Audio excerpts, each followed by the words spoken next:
Mga kapamilya, sa pool sa CCTV ang pang-hold up ng isang lalaki sa isang Indian national dito po sa Bagong Silang, Barangay San Juan, Cainta, Rizal.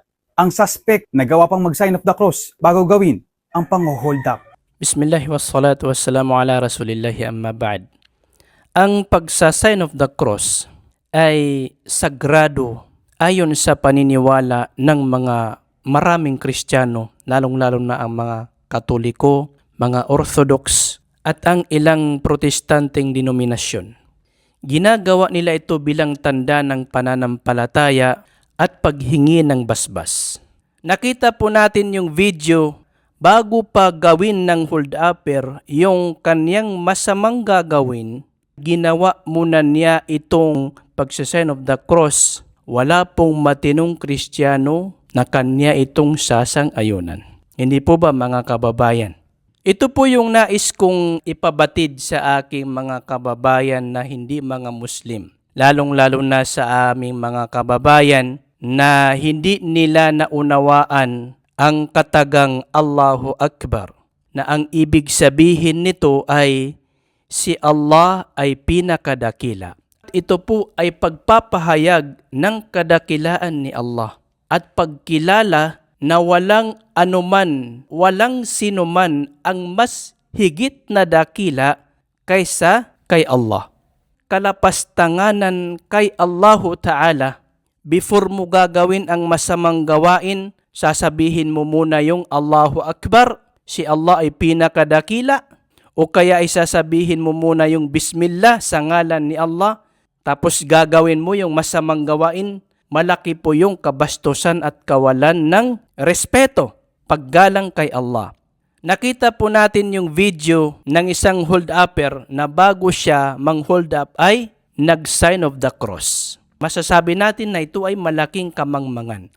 Katulad din po ng kung mayroong pumapatay ng mga inosenteng tao, tapos ginagamit ang salita na Allahu Akbar, yun po ay malaking kamangmangan.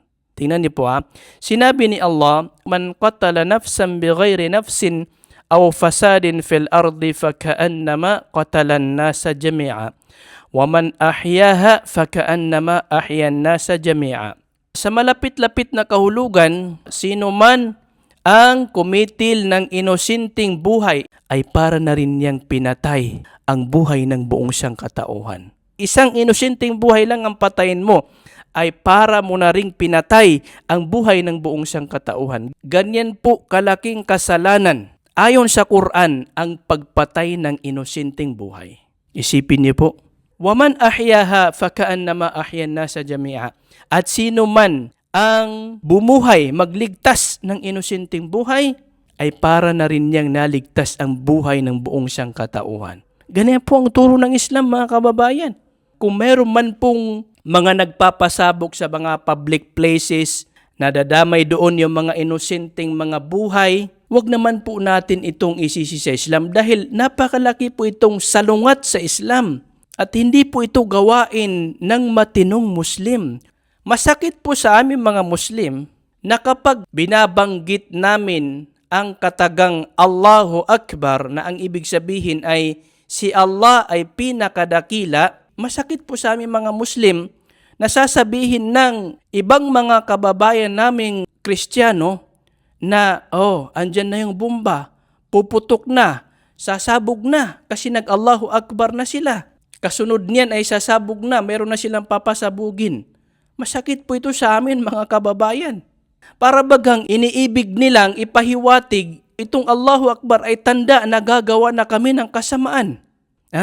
Kung baliktarin kaya namin kayo, nakita natin yung video na ito na bago pa man siya mang-hold up, nag-sign of the cross muna siya. Baliktarin kaya namin kayo, mga kababayan, na kung saan kapag nag-sign of the cross kayo ay sasabihin namin, ayan na, gagawa na sila ng masama kasi nag-sign of the cross na sila. Na ang gagawin naming dahilan kung bakit namin yung sasabihin o ang pagbabasihan namin ay itong nakita natin sa video na mayroong mga taong ginagamit nagsa-sign of the cross bago sila gumawa ng masama. Ito po ba ay makatarungan? Siyempre, hindi po ito makatarungan, mga kababayan. At wala pong matinong Kristiyano na maniniwala na ang sagradong gawain na ito, ayon sa kanilang paniniwala, itong pagsa-sign of the cross, ay maaring gamitin sa pagsasagawa ng kasamaan na pwedeng magbasbas doon sa masamang gawain. Wala naman po atang matinong Kristiyano na ganun ang kanyang paniniwala. Maging makatarungan po tayo. Ang kasalanan, ang pagkakamali ng isa ay hindi kasalanan, hindi pagkakamali ng lahat. Aralin niyo po ang tunay na turo ng Islam sa makatarungan at makatotohanan na pamamaraan. Makikita niyo po, insyaAllah, sa kapahintulutan ni Allah, mapagtatanto niyo po kung bakit nga ba nagmuslim itong napakaraming mga nagmuslim. Kung bakit sila nagmuslim. Yun ay dahil sa nakita nila yung kagandahan ng mga turo ng relihiyong Islam. Gabayan nawa kayo ni Allah.